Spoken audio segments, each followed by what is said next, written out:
que tengo una gran satisfacción de poder presentar a Beatriz. Por muchas razones, no me voy, pero la pena es que no me puedo alargar porque me han dicho que tengo que ser súper breve. Así que vais a perdonar que voy a ser muy sintético, casi telegráfico, para no robarle tiempo a Beatriz. Beatriz es doctora en Filología Hispánica, ha sido profesora agregada de Educación Secundaria en distintas ciudades de España, profesora de español como lengua extranjera, sobre todo en cursos de verano en la Universidad Católica de Ávila, en la Sapienza de Roma. Y desde el año 2012 trabaja en la Universidad Católica de Valencia, donde ha sido decana de la Facultad de Educación, ha sido también vicerrectora. En el ámbito de la investigación ha trabajado especialmente con la literatura escrita por mujeres, y en cuanto a sus publicaciones yo destacaría algunas sobre Santa Teresa de Jesús como comunicadora de un Dios inefable, o El mundo interior de Teresa de Ávila, y también una sobre el fundador de su instituto, Tomás Morales, como formador de minorías. La invitación a este simposio ya no lo sabe, pero ha venido por petición popular, porque después de dar alguna charla para algunos institutos, cuando estábamos organizando esto, dije, ¿por qué no da una charla a Beatriz? Creo que esa es la mejor presentación que se le puede hacer a alguien para que veáis que lo que dice transmite. Creo que reúne dos cosas. Una, los conocimientos, que eso ya veréis que es evidente, pero también ella es miembro del Instituto Secular Cruzadas de Santa María, por lo tanto comparte con todos nosotros la pasión por la entrega a Dios en el mundo y la vivencia de una vocación de consagración en medio de esta sociedad que todos compartimos. Creo que eso es especialmente interesante en un día como hoy. No solo necesitamos los conocimientos, sino también la sabiduría que nos dan los grandes sabios que nos están hablando, y también el testimonio de los maestros, de los que viven con nosotros y nos cuentan lo que viven y viven lo que cuentan. Así que creo que eso puede ser muy interesante. Así que no le robo más tiempo y bueno, tienes la palabra, Beatriz. Muchísimas gracias, Miguel, por esta amable presentación. Buenos días a todos. Estoy súper contenta, de verdad, de estar aquí compartiendo esta jornada, este simposio, y no puedo más que felicitar a la Comisión de la Conferencia Española de Institutos Seculares por esta genial iniciativa que han tenido, por el título que le han dado al simposio y por todo lo que ha trabajado la comisión encargada, aunque diga poquito, María José Castejón, pero enhorabuena, María José, porque realmente es un paso importante, ¿no?, dentro de nuestro quehacer, dentro de la Iglesia española.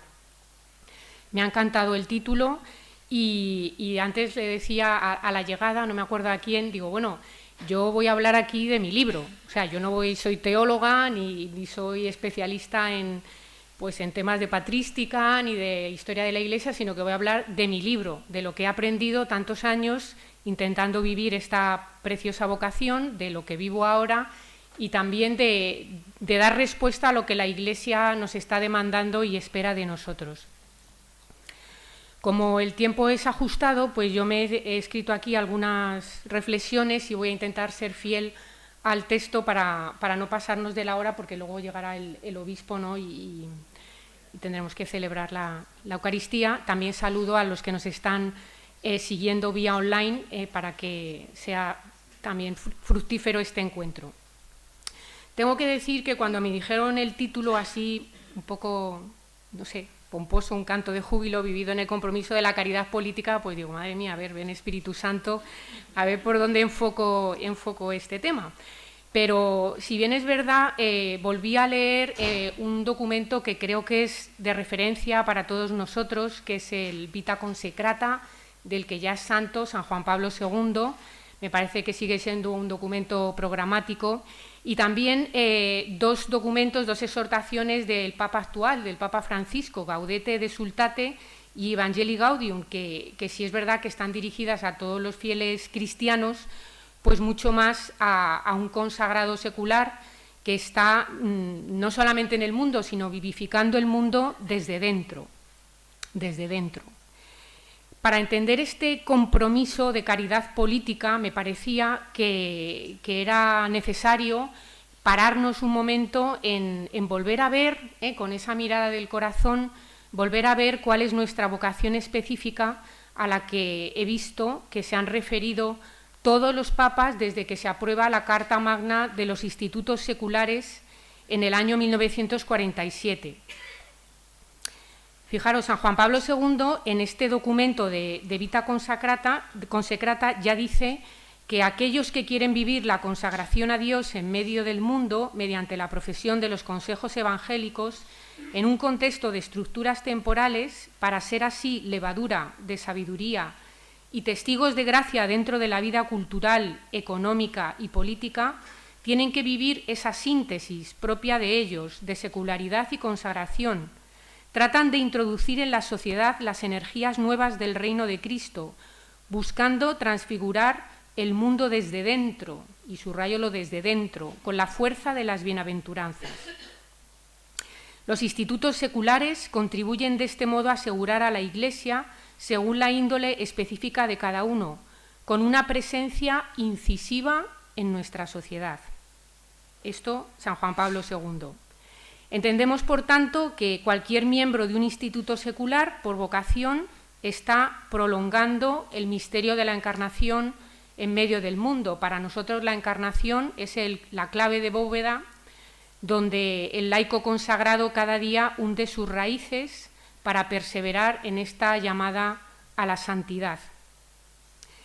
La encarnación sabemos que es Dios que se oculta y Dios que se revela. Y por eso los consagrados seculares, identificados de forma radical con Cristo por la profesión de los consejos evangélicos, somos su prolongación en medio de las realidades temporales, las cuales deben quedar ordenadas e iluminadas para nuestra actuación libre y responsable. Ese es el compromiso de nuestra caridad política, porque estamos llamados a transformar la realidad, pero desde dentro. Me parece que es necesario recordarnos todos que esta forma de consagración secular, como levadura en la masa, ocultos dentro del mundo, escondidos, no significa ser anónimos. Y me ayudó mucho leerlo en el discurso que precisamente el Papa Francisco, con motivo del 75 aniversario de la Provida Mater Ecclesiae, nos lo decía. Decía, a veces se ha utilizado la palabra anónimo para referirse a miembros de institutos seculares. Prefiero decir que estáis escondidos en realidades como la semilla en la tierra y la levadura en la masa, y de una semilla o levadura no se puede decir que sean anónimas.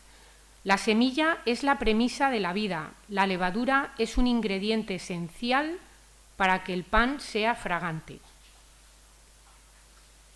San Pablo VI, que también sabemos que es el Papa garante e impulsor de esta vocación, aún novedosa en la Iglesia, y en esto coincido con Fernando y con todos los que aquí han hablado, novedosa aún en la Iglesia, también nos recuerda que somos primavera de la Iglesia, una ala avanzada de la Iglesia en el mundo y una manifestación concreta y eficaz de lo que la Iglesia quiere hacer para construir el mundo descrito y presagiado por la Gaudium et Spes.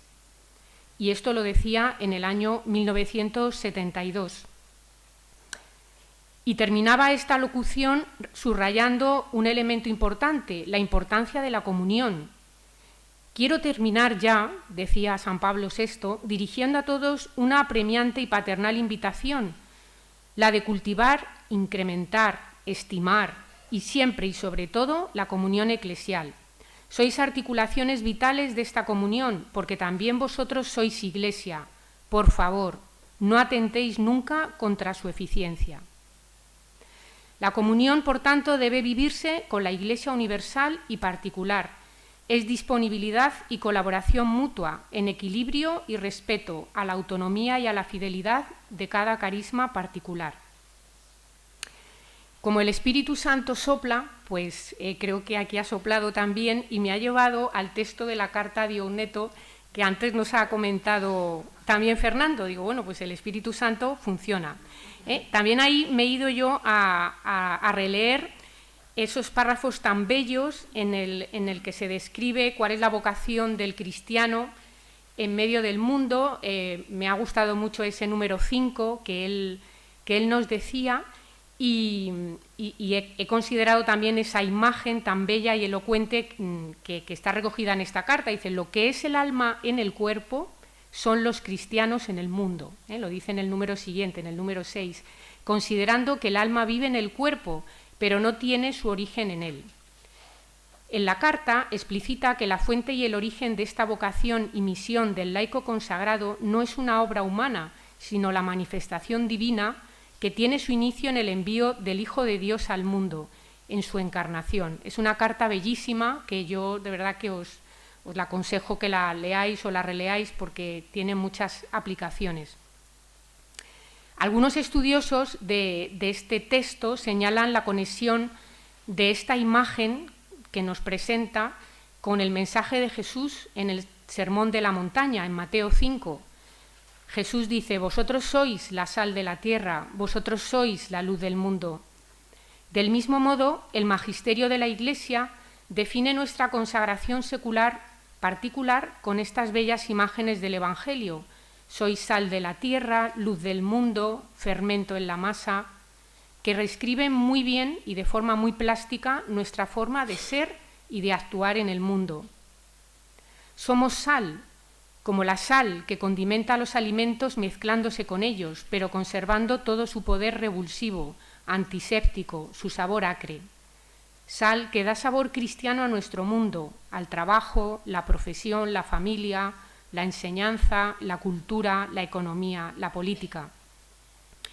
Somos luz que ilumina en medio de las tinieblas existenciales a veces, la luz que lo penetra y lo ilumina todo. Esa luz del consagrado secular disipa el confusionismo ideológico que nos envuelve a veces. Pero pensemos por un momento que la luz origina la transformación de la noche en día con una gran naturalidad, sin ruidos, sin estridencias, sin cortes bruscos, con una exquisita suavidad.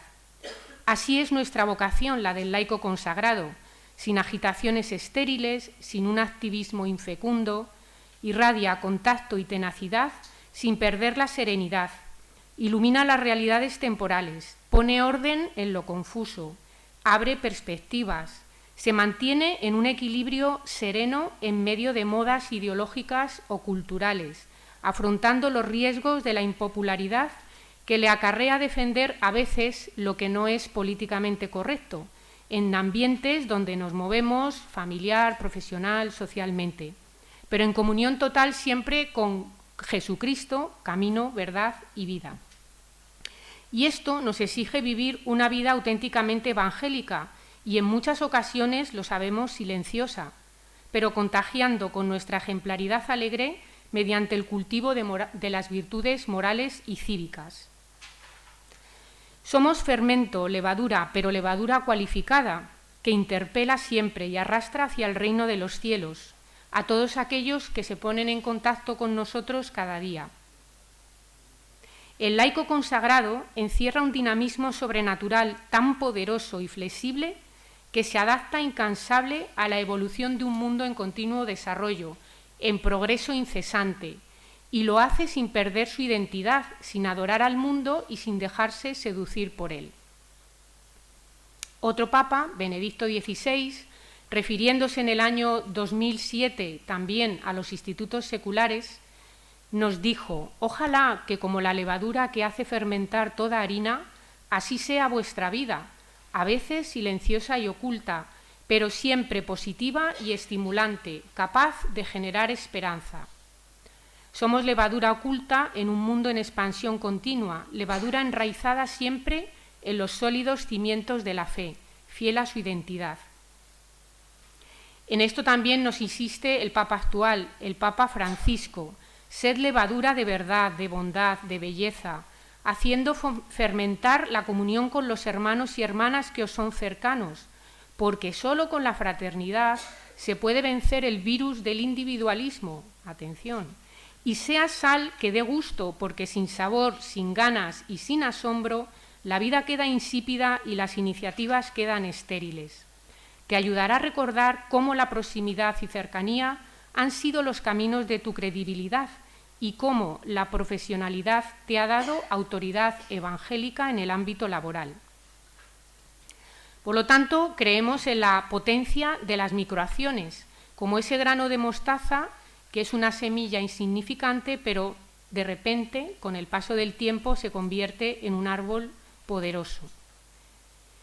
Y vivimos, como ha dicho antes también María José al inicio, vivimos siempre en una tensión amorosa, no en una tensión nerviosa, sino en una permanente tensión amorosa, a modo de alpinistas del espíritu, como nos calificaba Pablo VI, que guardan esa tensión hacia abajo mientras caminan fascinados hacia lo alto, hacia la cumbre de la santidad, rechazando, decía el Papa, la fácil condescendencia con el conformismo ideológico y práctico de la cultura ambiente y la cobarde sugerencia de que para ser moderno es necesario comportarse como los demás. Los miembros de los institutos seculares estamos llamados a ser testigos mudos, pero elocuentes. Otra paradoja. Así lo refiere también el apóstol Pedro en su primera carta, que estamos trabajando hoy, a los peregrinos de la diáspora. Dice Pedro, que vuestra conducta entre los gentiles sea buena, para que cuando os calumnien como si fuerais malhechores, fijándose en vuestras buenas obras, den gloria a Dios el día de su venida. Porque esa es la voluntad de Dios, que haciendo el bien tapéis la boca a la estupidez de los ignorantes. Claro. Los consagrados laicos no pueden guardarse para sí mismos la dicha del don que han recibido, han de manifestar este don como quien lo posee todo. No como quien lo posee todo, sino como quien solo tiene para ofrecer el secreto más profundo de su alegría, que es el Señor resucitado. El Señor, pensemos, no tiene otros labios, no tiene otras palabras, no tiene otras manos ni otros pies que los nuestros para llevar su amor hasta los confines del mundo. Nos decía también el Papa Francisco que somos más elocuentes con nuestro testimonio que con nuestras palabras. Hoy no es tiempo, dice, no es tiempo tanto de discursos persuasivos y convincentes, sino sobre todo el tiempo del testimonio, porque mientras la apología divide, la belleza de la vida atrae. Y en esta vocación particular de consagración aparece ante los criterios del mundo o de nuestras ciudades, de nuestras polis, como un jeroglífico indescifrable, decía nuestro fundador, el venerable Tomás Morales, lo llamaba así, ¿no? Por ese equilibrio equidistante, tenso, siempre entre una mera consagración religiosa y una vocación laical que todo bautizado tiene que vivir en la Iglesia. Primero pensemos que supone vivir una plenitud divina de nuestro amor esponsal con Cristo en una pura soledad humana, actuando siempre bajo la mirada de Dios Padre, sin buscar afectos ni reconocimientos humanos. Pensemos que es vivir íntimamente presente, inmerso en esas realidades del mundo, compartiendo todo, los afanes, las preocupaciones, pero misteriosamente ausente del mundo, es decir, de la mundanidad, que es a lo que se refiere también el Papa Francisco, porque somos ciudadanos del cielo, estamos en el mundo, pero no somos del mundo. Supone también ser un alma contemplativa en medio de la acción cotidiana, no actuamos de forma automática como los demás, por rutina, estamos siempre bajo la mirada de Dios Padre, buscando solo la gloria de Dios, con un corazón despegado de las ocupaciones y de las personas que nos rodean, que son pedazos del cuerpo de Cristo, y a ellas les queremos hacer partícipes del amor infinito que Dios nos regala. Vivimos también este jeroglífico y esta tensión sin evadirnos del mundo, que es nuestro hábitat natural, pero sin confundirnos con él. También ha salido en la ponencia anterior, sin dejarnos llevar por la moda, por lo políticamente correcto. Esta diferencia que queremos establecer no es separación, no es indiferencia, no es desprecio, sino que nuestra brújula diaria siempre es el Evangelio, Jesucristo, que es la eterna novedad.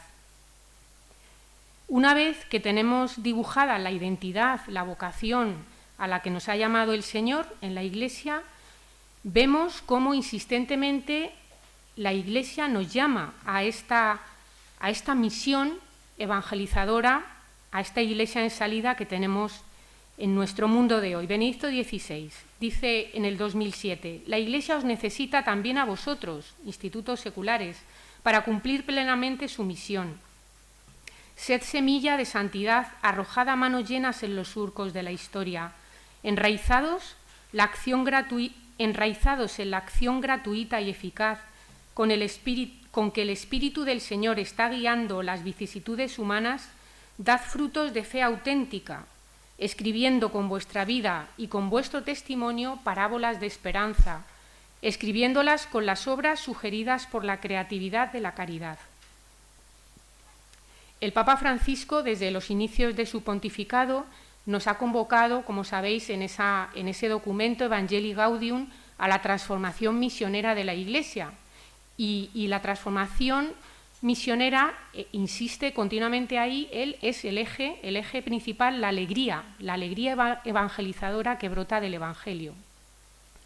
Es esencial hacer presente a Cristo en medio del mundo actual, un mundo, como vemos, triste, frío, desencantado, donde las personas coexisten, pero sin generar apenas vínculos. Ya San Juan Pablo II nos decía en Vita Consecrata algunos areópagos de misión, algunos lugares específicos de misión. Por ejemplo, él señalaba la presencia en el mundo de la educación como un pilar esencial, la evangelización de la cultura, siempre generando diálogo entre la fe y la ciencia, generando cultura cristiana en todos los ambientes, impregnada de un humanismo cristiano, la presencia en el mundo de las comunicaciones sociales, importantísimo, la participación en el diálogo interreligioso y, sobre todo, la responsabilidad de dar una respuesta a la nostalgia de Dios que reclaman muchas personas en nuestro mundo de hoy.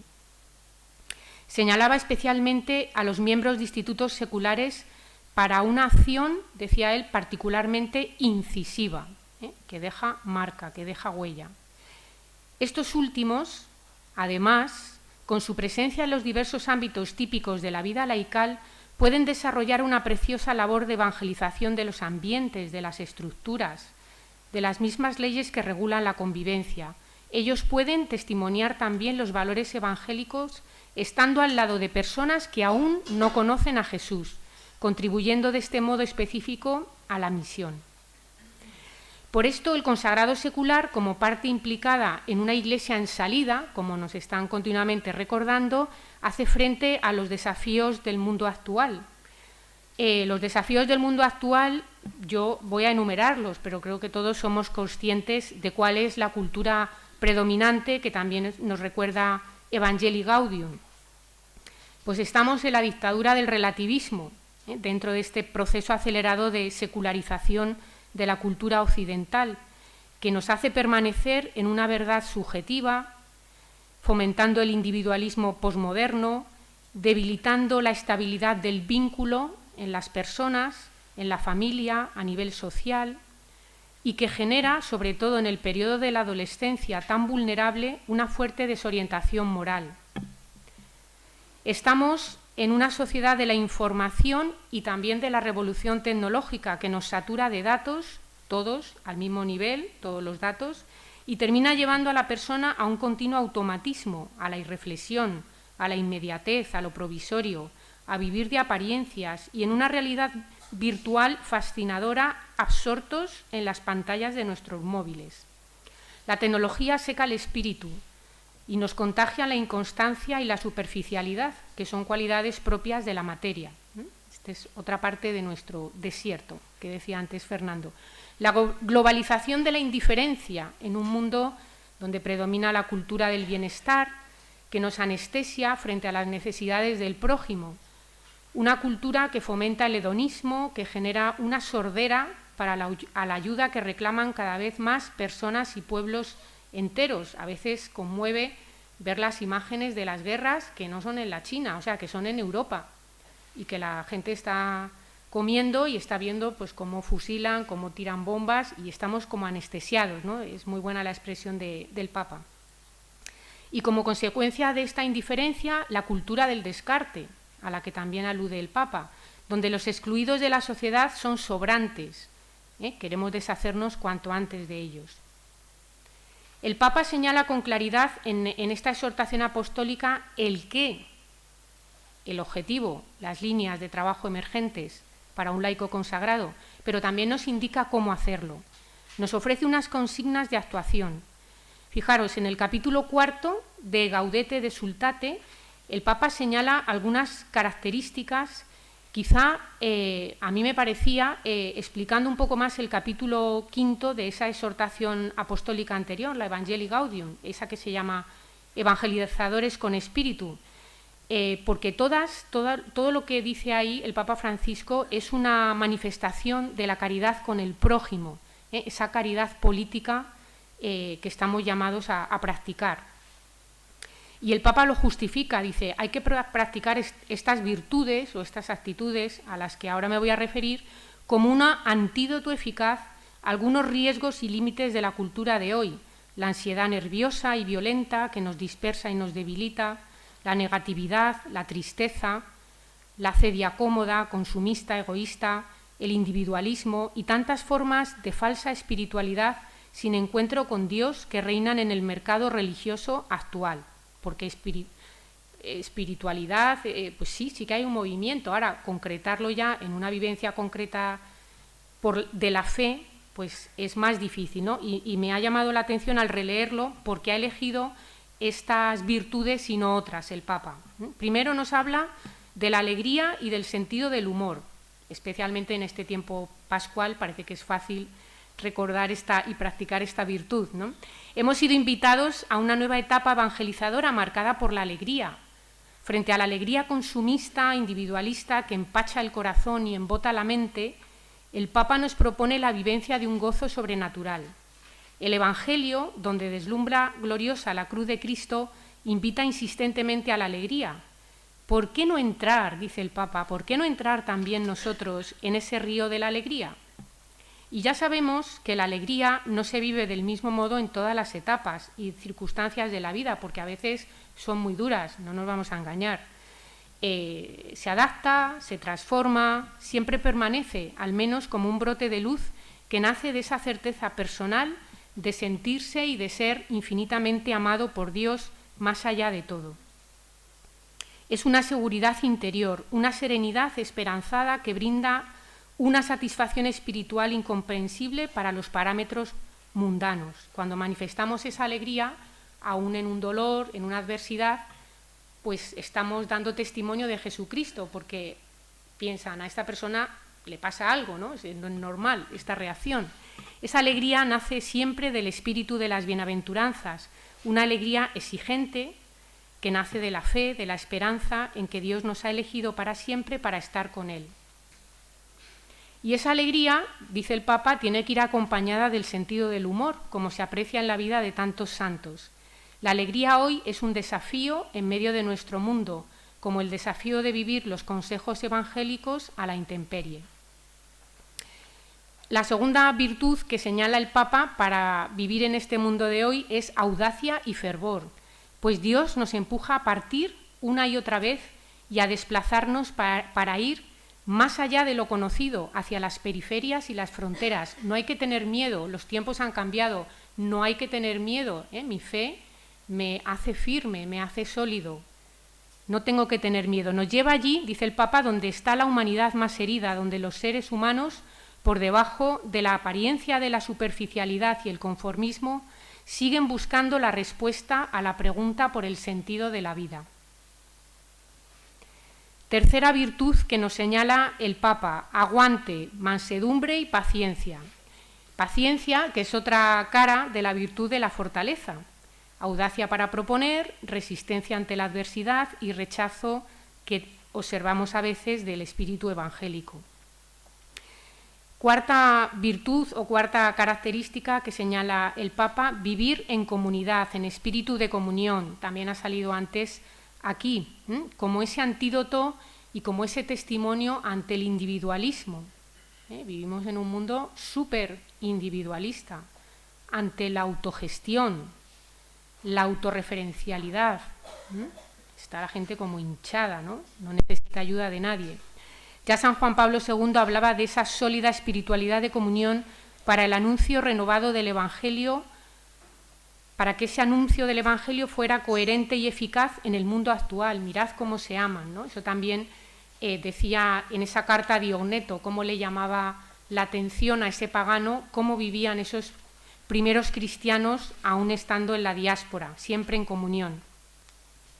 Hay un libro muy bonito que seguro que muchos de los que estáis aquí lo habéis leído, Testigos de Esperanza, del cardenal Bantuán, y también lo releía estos días y me ha gustado mucho, ¿no? Porque recoge un poquito la idea base de San Juan Pablo II y hablaba del signo de la comunión, y tiene un capítulo que dice que el espíritu de comunión es un signo de los tiempos, porque es un lugar privilegiado de encuentro con Dios. En esta época de la globalización necesitamos descubrir y edificar, además del castillo interior de nuestra alma, del que habla mucho Santa Teresa, ese castillo exterior, dice Bantuán, ese castillo exterior de la Iglesia Comunión. Construir el castillo, no solo dentro de nosotros mismos, sino entre nosotros. Y la quinta característica que señala el Papa es vivir en oración constante, siendo contemplativos en la acción por los caminos del mundo. Este tipo de contemplación es el que nos conduce al compromiso evangelizador, en ocasiones en actividades insignificantes a los ojos del mundo. Como alienta San Pedro, también es ahora a los cristianos de la diáspora, en el capítulo 2 dice: como niños recién nacidos, apeteced la leche espiritual, no adulterada, para que con ella vayáis progresando en la salvación, ya que habéis gustado qué bueno es el Señor. ¿Dónde gustamos qué bueno es el Señor? Pues en esos momentos de oración y de intimidad con Él. Os invito a releer este capítulo último, que es muy bueno, de Gaudete de Sultate, y también me gustaría destacar dos pinceladas más que creo que son oportunas para la vivencia de los institutos seculares hoy. Una, dice el Santo Padre, vivir contracorriente, nuestra consagración laical en el mundo, porque el camino de las bienaventuranzas de ninguna manera son algo liviano o superficial, al contrario, solo podemos vivirlas si el Espíritu Santo nos invade con toda su potencia y nos libera de la debilidad del egoísmo, de la comodidad, del orgullo. Así que vivir contracorriente y vivir el discernimiento. La vida actual ofrece numerosas posibilidades y métodos de actuación, y aparentemente el mundo las presenta atractivas, válidas y buenas. Pero nos dice el Papa, sin la sabiduría del discernimiento, podemos convertirnos fácilmente en marionetas a merced de las tendencias del momento. Hay que discernir si el vino nuevo viene de Dios o es una novedad engañosa del espíritu del mundo. Nos vemos inclinados unas veces a cambiar continuamente y otras a quedarnos en un inmovilismo, en un pesimismo estéril y alojado de Dios. Benedicto XVI también habla de este discernimiento, dice: de aquí deriva precisamente la continua actualidad de vuestro carisma, porque este discernimiento no debe realizarse desde fuera de la realidad, sino desde dentro, mediante una plena implicación. De manera que tenemos que estar ahí en esa tensión amorosa, ¿no? Haciendo discernimiento, ni inmovilistas, mirando al pasado, la nostalgia que nos decía antes Fernando, ni tampoco implicarnos en la primera iniciativa que llega, pues sin descubrir al calor de la oración y en comunidad si esto es lo que Dios me pide ahora para evangelizar. El Papa Francisco también dice que la tarea evangelizadora, me parece muy buena esta idea, se mueve entre los límites del lenguaje y de las circunstancias. Procura siempre comunicar mejor la verdad del Evangelio en un contexto determinado, sin renunciar a la verdad, al bien y a la luz que pueda aportar cuando la perfección no es posible. Un corazón misionero sabe de esos límites y se hace débil con los débiles, todo para todos. Pues también el lenguaje y las circunstancias. A veces queremos adoctrinar, decir todo, como si la otra persona fuera a recibirlo bien, y tenemos que estudiar dónde estoy, a quién estoy hablando y qué es lo que le estoy proponiendo, ¿no? Nunca se encierra, nunca se repliega en sus seguridades, nunca opta por la rigidez autodefensiva, dice el Papa al consagrado. Sabe que él mismo tiene que crecer en la comprensión del Evangelio y en el discernimiento de los senderos del Espíritu, y entonces no renuncia al bien posible, aunque corra el riesgo de mancharse con el barro del camino. Pues una tensión amorosa y en riesgo. Y me gustaría ya cerrar esta reflexión sobre nuestro compromiso en el mundo, esta caridad política, con unas palabras que tomo del Papa Francisco, porque me siguen sonando novedosas. La misión en el corazón del pueblo no es una parte de mi vida, no es un adorno que me puedo quitar, no es un apéndice o un momento más de la existencia. Es algo que yo no puedo arrancar de mi ser si no quiero destruirme. Yo soy una misión en esta tierra y para eso estoy en el mundo. Hay que reconocerse a sí mismo como marcado a fuego por esa misión de iluminar, de bendecir, de vivificar, levantar, sanar y liberar. Para compartir la vida con la gente y entregarnos generosamente, nos sigue diciendo el Papa, necesitamos reconocer también que cada persona es digna de nuestra entrega, y no por su aspecto físico, por sus capacidades, por su lenguaje, por su mentalidad o por las satisfacciones que nos brinde, sino porque es obra de Dios, criatura suya. Más allá de toda apariencia, cada uno es inmensamente sagrado y merece nuestro cariño y nuestra entrega. Por ello, si logro ayudar a una sola persona a vivir mejor, eso ya justifica la entrega de toda mi vida. Pues aquí lo dejo, y con el deseo que nos dice el Papa, ¿no?, que se nos llene cada día el corazón de rostros y de nombres en esta misión preciosa de consagrados seculares, y que sean muchos los que se acerquen a conocer a Jesucristo. Muchas gracias.